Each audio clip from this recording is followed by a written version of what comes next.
Hello everybody. Now we'll discuss about the application of the finite element method in modeling of the different aspects of fusion welding processes. So, we have seen that the fusion welding processes, there are several aspects, that means heat transfer phenomena, material flow, stress analysis, distortion field, all these are significant to analyze associated with the fusion welding processes. Now, we will try to look into that how we can develop a model, but to do that we need to understand the basic aspect of the finite element method. So, in this case the discussion on this finite element method is not intended to exclusively the specific to the theoretical aspect of the finite element method, rather I will focus on most on the application, but very basic understanding of the FEM method and what we can apply this FEM method for the development of the model. That is the main objective in this particular module. So, we will start with that in finite element method, fundamentals of finite element method. Actually, we start with some very basic elements and we will gradually show how we can develop the model in the elemental level, and then what we can do the assembly and this then particular structure in a finite element based model. So, to do that we start with the elastic stress analysis, then basically to understanding of the stress analysis model first, and then what we can apply the weighted residue technique in any kind of the finite element technique, and then how to incorporate the material nonlinearity that we will see, and what brings the material nonlinearity in any kind of the welding problem. Then gradually we will show how to develop the heat conduction model, then fluid flow analysis, how it can be done using finite element method, and then to do that what may be the overall structure of a finite element method that will show, and then what are the different steps to solve this particular equation to get the solution of a particular problem associated with the welding process, that will be done. And then definitely one of the important part is the solver, because in any finite element based model the main time consuming part is the solution methodology. If we choose the proper solution methodology, or specifically if we choose the good solver, then we can reduce the computational time also, or of course there are different types of the solver having advantage and disadvantage, and maybe in certain problem this particular solver is more applicable. So, that we will discuss in the in this particular part when we will be looking into the different solver associated with any kind of the finite element based program. Then some deviation from FEM, that means extended finite element method. We will see that what is the application of the extended finite element method, as well as the other interface tracking methods is associated with the welding process, because it is quite possible in welding process that it is necessary to predict the free surface profile or solid liquid interface. So, that kind of phenomena it is necessary to understand the integral part of the finite element model, that how we can develop some kind of the interface tracking method. So, little bit discussion of that particular interface tracking method will be done at the end of this particular module. So, start with that this stress analysis, but before that, when there is a need to look into the finite element method, because finite element method we normally consider as a mathematical tool or as a particular tool to solve the engineering problem. So, that is the objective. Now, in which cases we can need there is a need of following this finite element method. First thing is that we know that any kind of the governing principle or governing law is represented by some normally partial differential equation or differential equation, and along with some boundary conditions also. So, when this partial differential equation there does not exist any kind of the analytical solution of this partial differential equation, because of the complexity of the problem or several physical phenomena is driving this particular problem, then it is not always possible to solve this particular equation which represents the physical problem.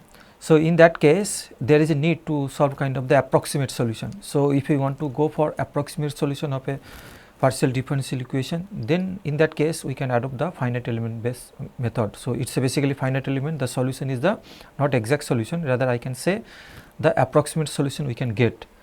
Exact solution we will be getting for a differential equation if in that cases there exists some analytical solution available in this particular problem that is represented by some kind of the differential equation.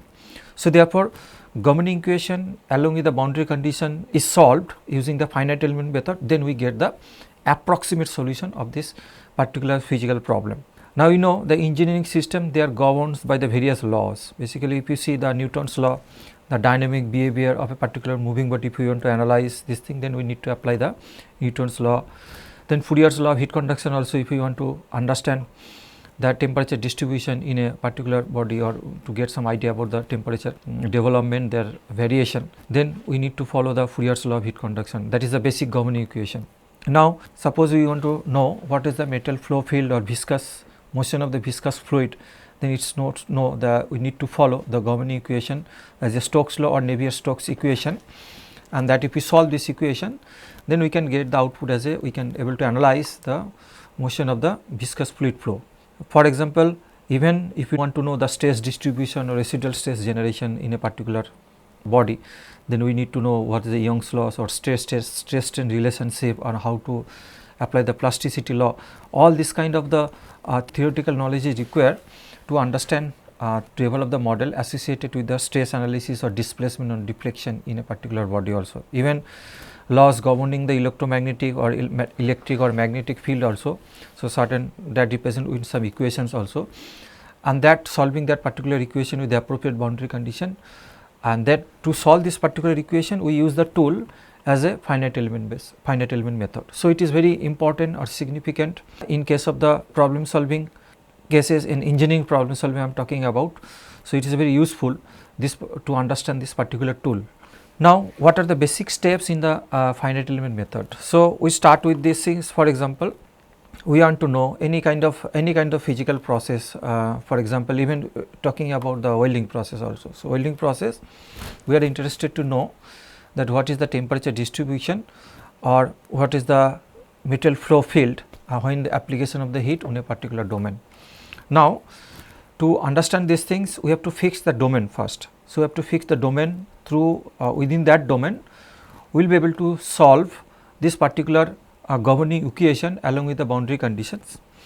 Now, once we select the domain, and then first step for the application of the finite element method is the discretization of the domain and creation of the small elements, and within that element such that when you choose some governing equation, and that should satisfy this part within that particular domain, or maybe I can say that it should satisfy the governing equation in this particular node point. Say for example, we start with suppose the 2-dimensional domain, it's a this is the solution domain.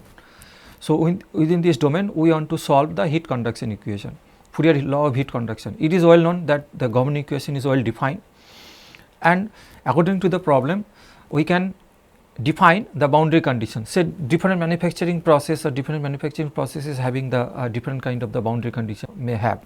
So, look into this boundary condition, then we can solve the problem, but before that when you apply the finite element method or this particular domain, say discretization of the domain is required. So, small element we can create, and the solution accuracy, that depends, accuracy of the solution output depends on the what is the size of the element, that very matters. So, as small as possible we can create this domain, and of course other side also, if we create two very small element also, or number of then in that cases number of elements for a fixed domain increases. So, that when the number of elements increases, the in general the computational time will also increase. So, it cannot be a compromise the quality of the solution and the computational time to get a particular to solve particular governing equation along with the boundary condition. So, once we do that, we can get this is the element. So, element 1, 2, 3 we can put the number. So, these are the particular element numbering we can put. We have to keep track also that this is the element number. So, now one element is associated with the node point. So, these node points has to be count. So, for example, element 1 is associated with the 1, 2, 3, 4, this is the node number. So, in this case it is more important this element of finite size along with the associated node, and keep on accounting these elements, how many number of elements in a particular domain, that all information is required. Apart from that, once you create the element geometric domain, so then the coordinate of the each and every node, for example, this node point 1, 2, 3, 4, these are the node, each and every node point, what is the coordinates of this particular node point, that information is also necessary to develop the finite element model. So, that is the discretization of the domain is very important in these cases, but it is not necessary we have to discretize the domain. exactly is a very symmetric kind of way, but we can create some triangular elements also or other kind of the elements, or sometimes in the commercial software this available automatic machine option also available. So, depending upon the problem and which cases the gradient exist, maybe variation is very steep, in that cases we can use the fine mesh also, that means the element size can be very small also, and in certain position the change is not, gradient of the variable is not much, in that cases we can use the coarse mesh, the bigger size of this thing. So, all this related, all information are important to understand the finite element based model development. Now, once we look into basic elements of the this thing, now within particular element, the what are the variable. So, variable means, for example, in the thermal analysis temperature is a variable in this cases, or in case of the stress analysis model the displacement can be the variable. So, in that case temperature or displacement can vary within a particular element either linearly or quadratic or cubic. So, once the temperature or displacement vary linearly, so this point it is necessary to get the information what is the value of temperature say T1 at this particular point and what is the value of temperature T2. We not necessary to know, it is varying linearly, so not necessary to go the information in between. But if it is quadratic, maybe one quadratic equation if we follow, then another node can be there also. So, then the values T1, T2 and T3 maybe it is necessary to define if the variable temperature displacement vary quadratically within this element. So, that according to this problem it can vary linearly, it quadratic or cubic within the element can be considered. The temperature at any point inside the element can be written in terms of the temperature at the ends of the element, which is known as the nodes. So, at the end of the elements which is known as the nodes. So, that means temperature can be written in terms of the node point. For example, if it is a linear variation of the variable within this thing. So, T1, T2, suppose T3 and T4. So, then temperature can be represented in T1, T2, T3. So, in the by using the value of the at the different node point. So, that temperature variable can be represented for a particular element also, T as a function of T1, T2, T3 and T4. Now, such that basic governing equation is satisfied in all the elements also. So, if we over the domain we discretize these things. So, we have to discretize in such a way that the governing equation should satisfy for all the elements.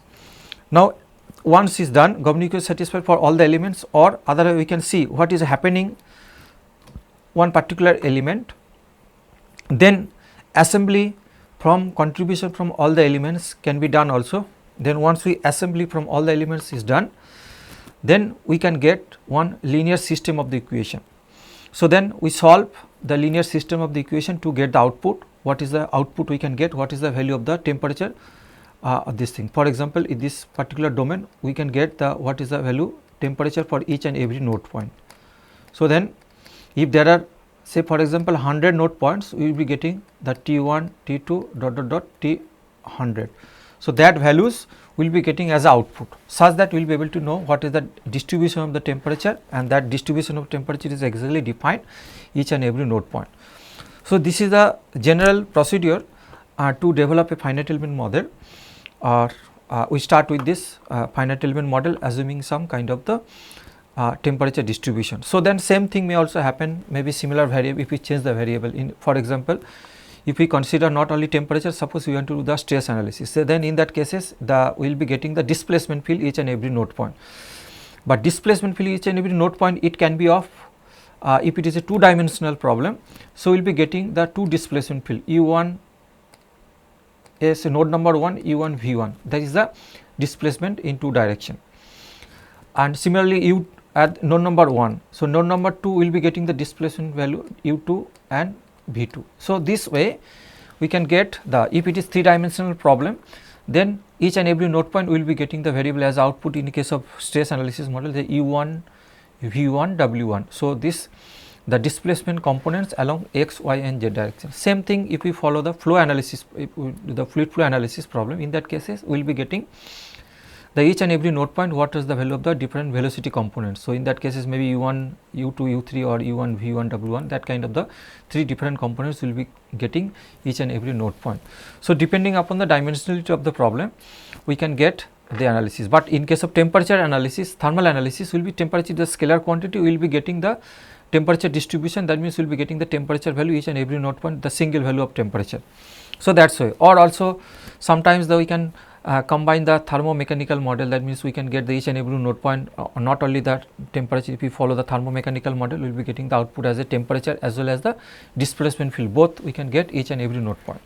So, that is the overall idea or overall procedure for the development of the finite element method. But now we will focus on the what we can create the, we will focus what happens on a particular element.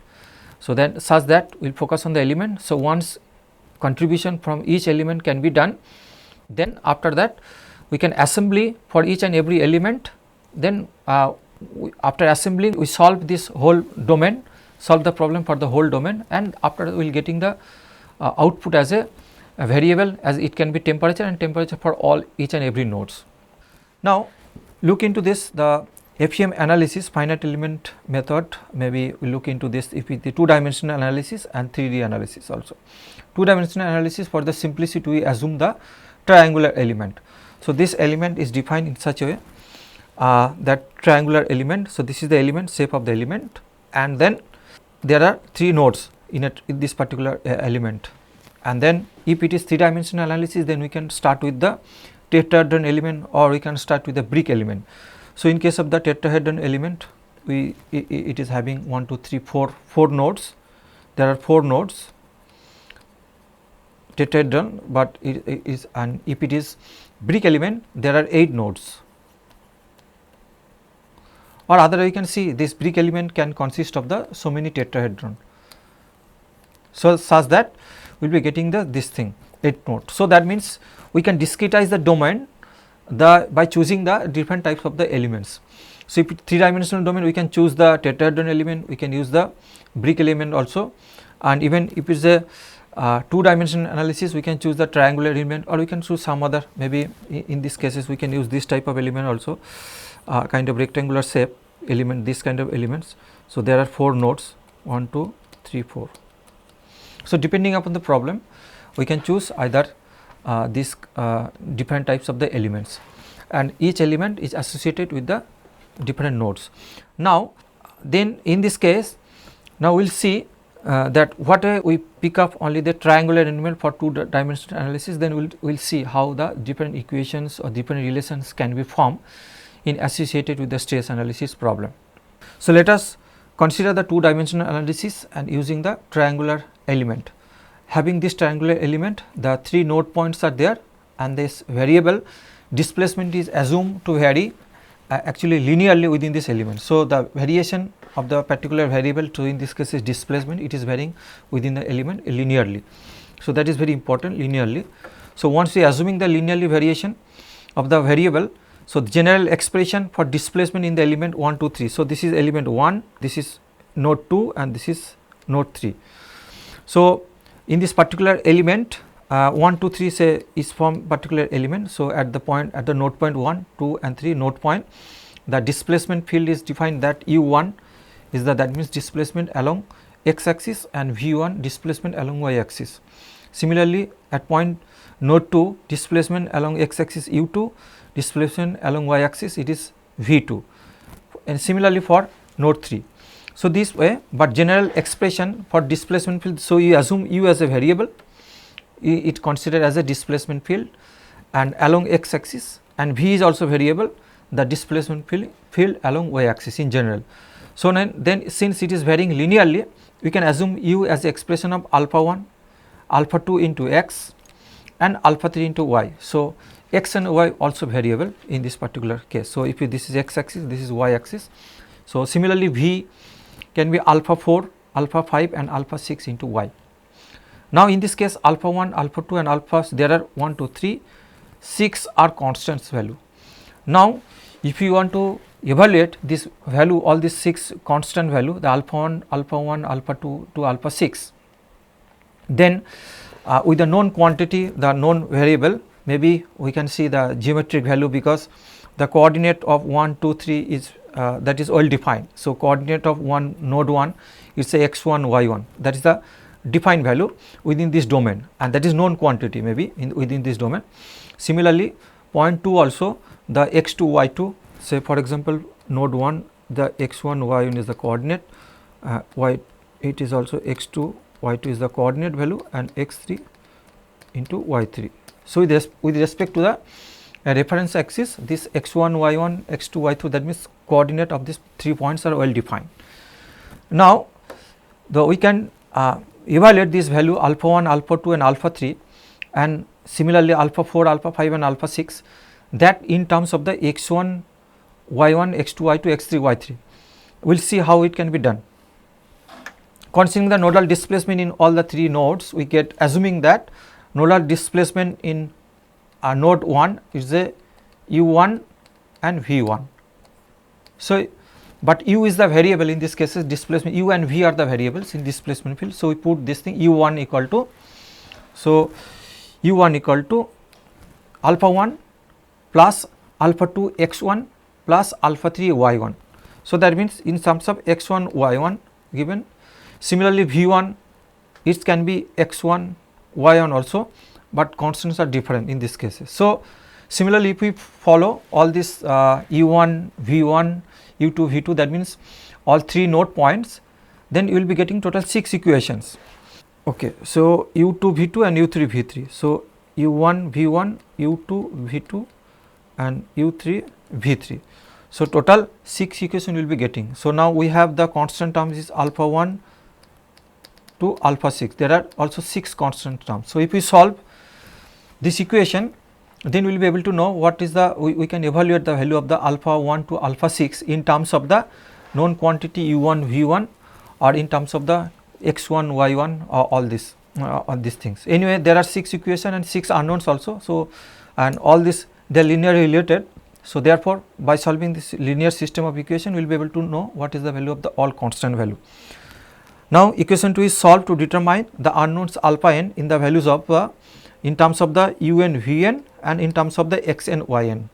So, n is the basically x n is depends on the what is the number of nodes in this particular element. So, in this case there are 3 nodes.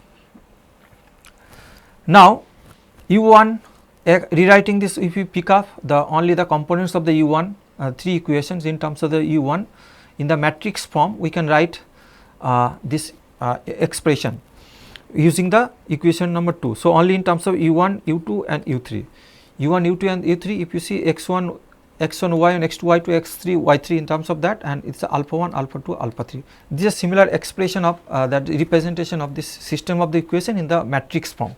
Now, once we know that u1 u2 u3 in this matrix form, now if we follow the inversion of this matrix, then we can evaluate what is the value of alpha 1 alpha 2 alpha 3. That should be in terms of the x1 y1 and u1 u2 u3, or maybe we can say that if we do this transformation, maybe alpha 1 alpha 2 alpha 3 simply in terms of the known quantity, this in terms of the coordinate x1 y1 x2 y3 x3 y3. So, in that form we will be getting this value of alpha 1 alpha 2 and alpha 3, this constant terms. Now, we see that how it can be done. So, here the matrix formed by the A1 B1 C1, we have written this A1 B1 C1 actually in terms of this thing, but is this A1 A2 A3 B1 B2 and B3 C1 C2 and C3 all in terms of as a function of in terms of the known quantities, basically coordinate of these 3 node points. In terms of that we can write.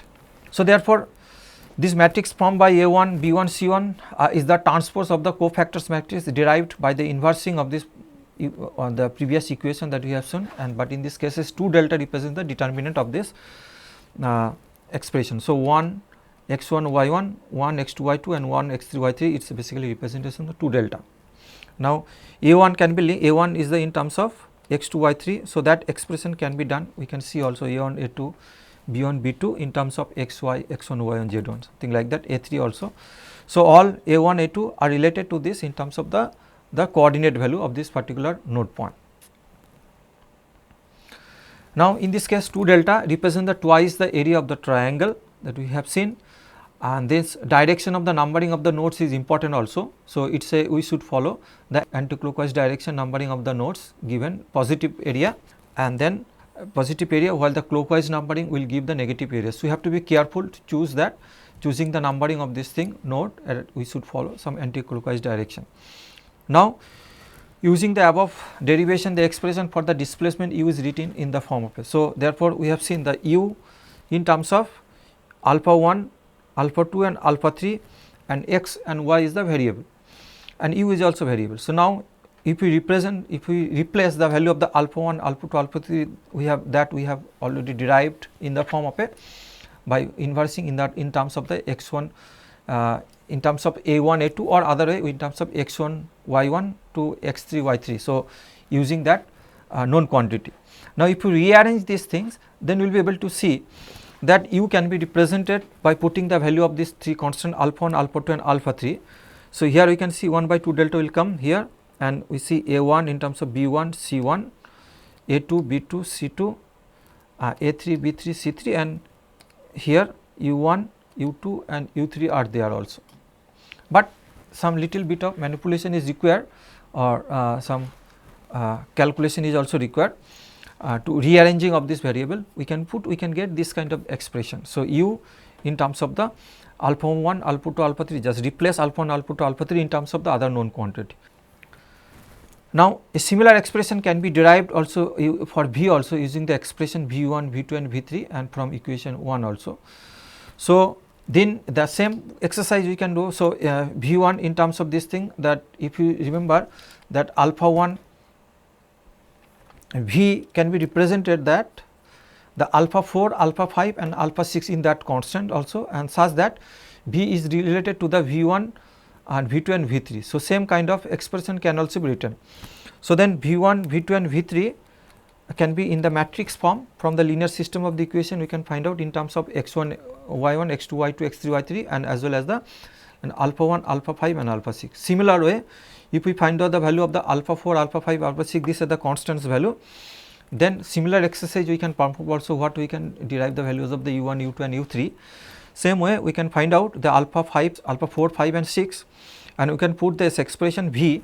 V can be represented this in terms of the even a 1, a 2 and the this 2 delta term a 1, b 1, c 1 in terms of v 1, v 2, v 3 also, and remaining are the x y are the variable.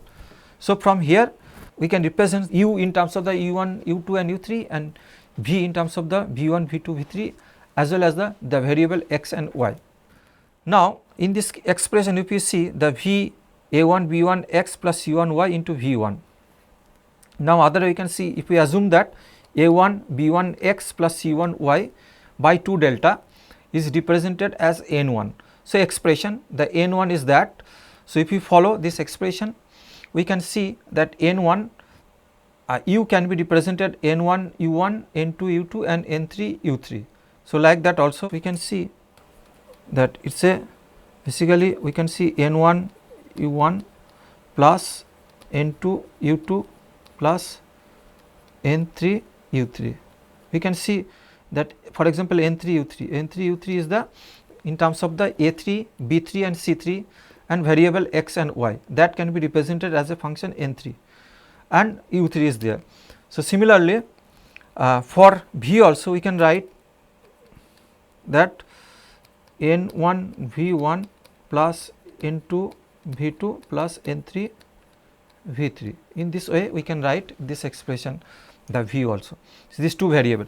So, finally, similar expression for n 2 and n 3 assuming this thing. So, changing the suffixes we can find out u is basically that n 1 u 1, n 2 u 2 and n 3 u 3.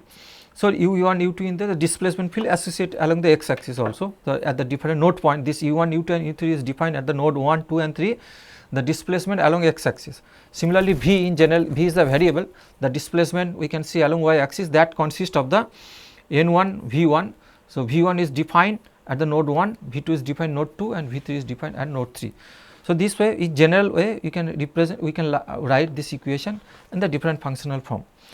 Now, henceforth metric notation will be used to represent the displacement in the element and the nodes. We can use instead of this thing we can use a metric notation also to represent the displacement field also. The notation for the various vector quantity we can see d can be represented as a general displacement. General displacement we can assume d can be the variable. So, it is a within the d can vary is a whatever the x and y is variable quantity within this element. Similarly, d can be the general displacement field but once we define D1, the D1 represents the displacement field, the nodal displacement. So, basically when you denoting this 1 suffix 1, that represents the displacement field at particular node point. And similarly, once we D E, we represent this thing, third term also DE represents the nodal displacement, but vector for particular element. So, it is a particular element and this is the general displacement, and once we D1, D2, it represents the displacement in the particular node point, and DE represent the overall the nodal displacement vector in a particular whole element. So, therefore, DE consists of the maybe in terms of the other nodal quantity also displacement we will see. So, definitely here we can see the DE represents the nodal displacement vector, but it is having the whole element components, that means U1, U2, V1, V2 and U1, U2, U3 and V1, V2, V3. That means total 6 components consist is having there in the nodal elemental displacement vector. So, this way we use the notation, then it will be easy to understand that how this all this functional from how you can relate the one variable to another variable. Therefore, D is the general displacement, we see is a variable, it consists of the U and V is the in this case we can see it is a column vector. D1 is the nodal displacement value.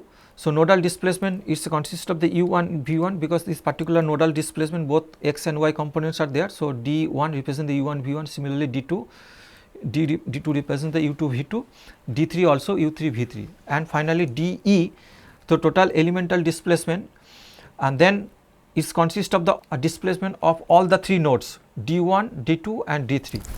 So, this DE represents that all the this thing. Now, eliminating the vector representation within the DE also for the sake of simplicity, we can see the DE simple element D1, D2 and D3 components are there. Definitely D1 again it is a consist of the U1 V1 and D2 U2 V2 and D3 U3 V3. So, sometimes we can write also DE can be say U1 V1 U2 V2 and U3 V3. So, this way also you can write.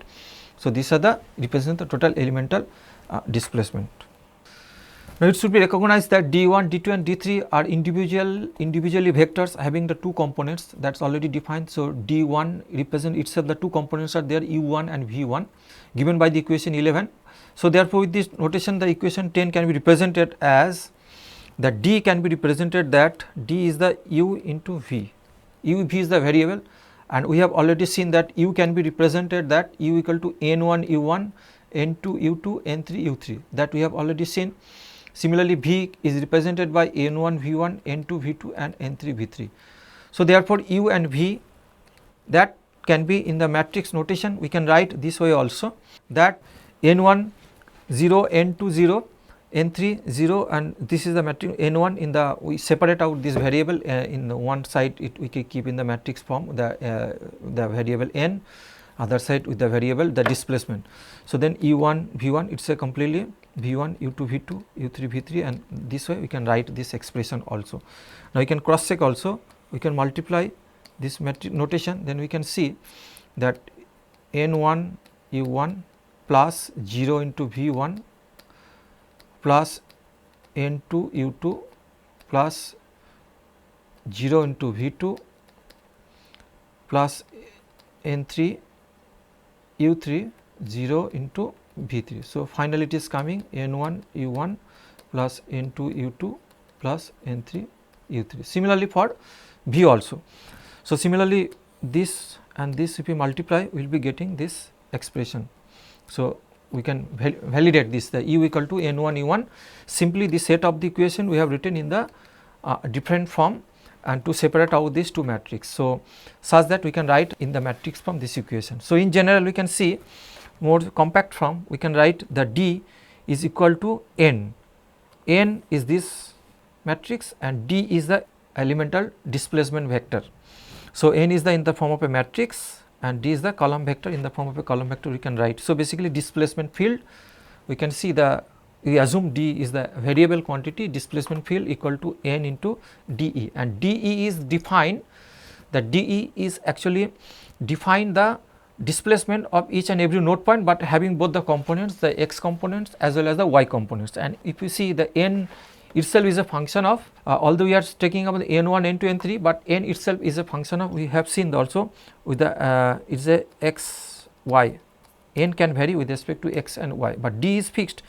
D is only the defined in the node point, and here also in that sense d can be also variable, which is combining the effect of the this the shape n as well as the this function n as well as the displacement d. Now, therefore, equation 14 defines the displacement within an element in terms of the displacement at the node. So, definitely we can see that equation in the displacement field, but it is a this displacement field is connected with the displacement each and every node point, we connected through the functional form of n. So, therefore, element of the displacement at the nodes. Now, in this case the matrix n, which is defines the relation. So, matrix n is actually define the relation between the d and dE. So, d is the general displacement field and d is the elemental displacement, which is defined in the each and every node point. Therefore, n is called also the shape function. So, n is called the shape function and it is also called the interpolation function. So, we will see, we will look into this, that how the shape function is defined. So, shape function is basically link is the general displacement within a particular element with the associated with the nodal displacement, that displacement is defined each and every node point. So, now shape function having these components of n1, n2 and n3, and that can vary within the element also, and it is interesting to show that these have the particular special value each and every 3 nodes also. It means that the shape function n is a, we have seen the shape function n for a triangular element, how what may be the shape for a shape function n for triangle element, it follow this particular relation also, that we can see this n is defined in this particular situation, but this arrangement, the shape this arrangement of the n1, n2 and n3, or maybe it can the other components also n4 may also come if there is a change in the shape of the element. So, if we consider the some other kind of the element, for example, if we consider the brick element. So, if we consider the brick element, then in that case the n can be n1, n2 and up to n8, and they follow certain arrangement depending upon the how many nodes are there in a particular element, and then accordingly we can arrange this thing. So, n is basically called the shape function, and which is defined as the function of the depending upon how many nodes are there. Based on that we can define the shape function n. But if you look into the special properties of the shape function, we can see also in the particular case n1 equal to 1 at node point 1 at node 1, but other cases the n2 equal to 0 and n3 equal to 0 at node point, but only n1 equal to 1 in the particular node. Even similarly, if we consider the node point 2 also, then in that cases n2 equal to 1, but other n2 equal to 1, but other n1 and n3 becomes 0. Similarly, at node point 3 we can see that n3 equal to 1, but n1 equal to 0 and n2 equal to 0 in the other node point. So, these are the particular properties we can observe of a shape function. Now, you can see for the stress analysis, once we understand that how the shape function form in a particular element, then we will try to look into that how in a stress analysis it is also necessary to relate between the stress and strain displacement, because this relation is required to establish the formulation of the shape function and their solution. So, we will see basic things of the how strain displacement relation, assuming the there is a small deformation theory also. In that cases we can neglect the rotation of this particular in this particular element. So, only small displacement are there if there is a small displacement, and we can neglect the higher order differentiation higher order term in the particular Taylor series expansion. Then we can establish the relation between the strain and displacement, and that is very important in finite element to understand the how this formulation normally happen. Now, say we consider one particular element, and so initial size of the element rectangular element, we can see that element having the size the dx and dy, that along the x axis the elemental length is dx, along the y axis the elemental length is dy. Now, small deformation happen. So, in these cases the deformation or with the application of the load after loading condition, it deforms to some other shape, but neglecting the rotation. So, deform to some other shape, we take this as the reference, say initially the this B, A, D and C points are there, Now it deformed to A dot, B dot, C dot and D dot in this particular form, and we take the reference along x axis is the D double dot, along y axis it is B double dot, and then we can estimate what is the strain with this deformation we can it form. So definitely we look into the what is the strain along the x axis, along the x direction. We know the strain can be depend what is the increase in the length with respect to the original length. So that is the normal definition of the length. Now there is a deformation happens in the, it is a two dimensional deformation happens in the both x and y axis also. So in this case the strain can be defined epsilon x, that means normal strain along x axis we define in such a way that del u by del x is the variable. So point A is the thing, the displacement field is the defined as the general variable u and v. So it deform the following this displacement field that u and v. So u and v may have some functional form also. Now u and v is the general displacement field in general. Now epsilon x equal to what is happening that along the x axis, what is the deformation along the x axis. So that can be defined this del u by del x. Del u by del x we can see it is a simply gradient, basically change of u with respect to change in the x, that is defined del u by del x, this functional form. Now this differentiation and but total length or total initial length along x axis is dx. So once you multiply by the this into dx, that represents the increment along the x axis. So this represents the increment along x axis and dx over the original length dx also. So in this case we are getting the finally epsilon x equal to del u by del x. So that means it is simply as the strain along x axis is representation of the x axis equal to in the differential form del u by x, del x. U is the here the displacement field along the x axis.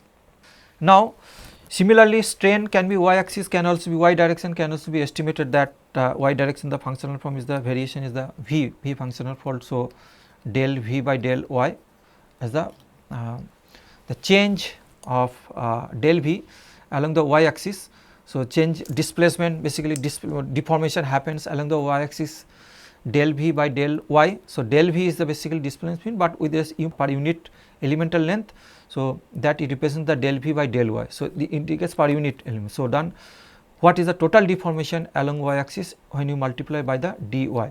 So this is per unit and then unit length I can say, and then we multiply the elemental the dy, that indicates the total deformation along this y axis. So this deformation that means we can say the increase in length divided by original length. So that is the increment in length with respect to the original length, that ratio represents the epsilon y. So then epsilon y, the strain along y axis is the del v by del y. So this way you can estimate strain x and strain y. But how, what way you can define the shear strain also, because it is associated with the normal strain epsilon x and epsilon y, normal strain along x and y axis. Now shear strain can be defined in mathematically, that the change, the what is the angular change, this thing. So if you remember once in the basic element, the shear deformation is normally this shear strain is say with respect to this base, if that was the original length and there is a application of the shear load along this direction. So it deforms and its deforms angle is theta. So this basically this way we can define the strain. The shear strain is basically representation of this, the angular deformation, that is basically the theta. So theta can be estimated that this distance divided by this distance. So accordingly we can estimate what is the value of the theta or tan theta, because theta is very small in this case, that represents the shear strain in case of. But when there is a deformation happens with respect to both x axis and y axis also, so then total shear strain represents the what is this angular form, this angle as well as the this angle 1 and theta 2. So total deformation. So therefore shearing strain is defined as the change in the BAD, which is given by gamma magnitude of the change of the angle. So initial angle was the BAD and then now which changed to B dot, A dot and D dot. So therefore it consists of the with respect to two different angles. So one is the magnitude of the B double dot, A dot and B dot, that is the one this angle, and second one is the other angle. So then this total represents the what is the amount of the shear strain during this deformation.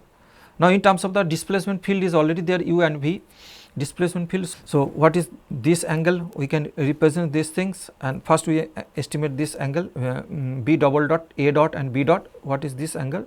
This angle we can estimate the del u by del y, and in this case the deformation along the deformation with respect to per unit, and then dy is the that represents the del u by del y into dy represents the this value, and with respect to dy and the ratio this value and this dy, this is the total deformation of this part, and then what is this value? So, that is the with respect to dy. So, then it represents that one part, other part the magnitude of this angle, but of course, there is a small deformation is there, and magnitude of d double dot a, this angle represents what is happening along this direction, what is the deformation with respect to this value, that represents the shear strain. So, that del v by del x into dx, that is the total this value increment, in this case it is equivalent to this value also, divided by dx, that represents that del u by del y plus del v by del x. So, then shear strain is consist of these two components, del u by del y plus del v by del x, and it is the shear strain on the xy plane, the gamma xy. So, that represents the shear strain in case of the, and that shear strain, this is the relation between the strain and displacement field. Therefore, the strain vector can be represented like that. So, we know in a strain vector, if we assume the two dimensional case, the strain consists of the epsilon x, epsilon y and gamma xy. If we look into this, then strain component can be represented the epsilon x equal to del u by del y, del x, del v by del y, and that this is the shear strain component. Now, we can further represent using in terms of the operator also, that del by del x 0, del by del x, then 0, 0, del by del y, and del by del y into del by del x into uv. Now, you can cross multiplication these things. So, if you matrix in the matrix form also, we can write this here, you can see that this one and this one, you can see the del u by del x and other component equal to 0. Similarly, this to this we can see the del v by del y. Similarly, this direction and this direction you can see, in this case del u by del y plus del v by del x. So, that is in terms of the operator we can find out the strain displacement relation. So, finally, it can be written that the strain components, and this is the operator L, and this is the uv is the general displacement field. So, now L is the operator matrix and D is the displacement. So, this way we can relate between the strain and displacement field. So, strain and displacement field which is linked with the operator matrix L. So, L matrix. Now, this L matrix, now substitute equation 14 into the equation 19, we can get this thing. Equation 14 is the general displacement field. If you remember, displacement field in terms of the shape function also, the displacement field D is the general value, this is the shape function, and this is the displacement for each and every node point. So, with using this relation, we can see that replace this D in using this relation, we can find out epsilon equal to the in terms of operator and shape function and the dE elemental displacement function, elemental displacement. So, therefore, on operating upon matrix L and N, we can get the B. So, B is basic equation 20 can be written also, that L into N, that can be represented is the B. B is basically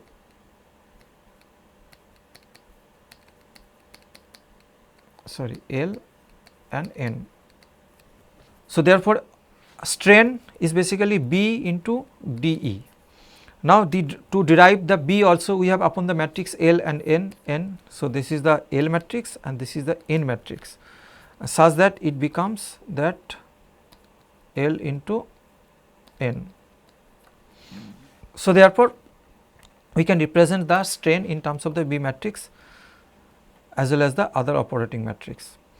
So, now on substituting N1, N2 from the equation 9 also and differentiating this with respect to x, using the operator L matrix, B matrix can be represented in terms of the B1. If you see B1, B2, B3, and which is basically that x1, y1, x3 y3. So, basically we can link this B matrix with the known the geometric parameters x1 y1 in terms of this thing. So, B is basically called the strain displacement matrix, and we have already seen the n1 is this functional from n2 and n3, but here L, the operator matrix, is basically eliminate this variable. So, operator matrix, the first order differentiation with respect to either x or y. So, in that case this is eliminating the variable x and y. So, B finally reach the value in the form of a some known quantity in the as a function of the geometric that means coordinate of this particular node point. So, that is why B is called the strain displacement matrix. So, this way we can relate the different elemental matrix and different sub matrix also, and such that we can in this case particularly it is very important to understand how the different matrix are used and what is the known quantity, what is the unknown quantity. So, this expression is basically useful. The B matrix is basically here, the if you see the B matrix is basically relating between the strain displacement matrix. So, it relate between the strain and displacement component. So, that is why it is called. So, the strain is the B matrix and the D accounts the what is the displacement each and every node point, and B accounts the, in this particular case when there is a linear variation of this particular element, a linear variation of the displacement field also, B is basically the constant in the form of a the known quantity, that means it is basically the coordinates of the each and every node point. So, that is very important to understand, and it is very useful to relate the between matrix in this formulation of the stress analysis part. So, that is all today, and thank you very much. Next class we will discuss the other part. Thank you.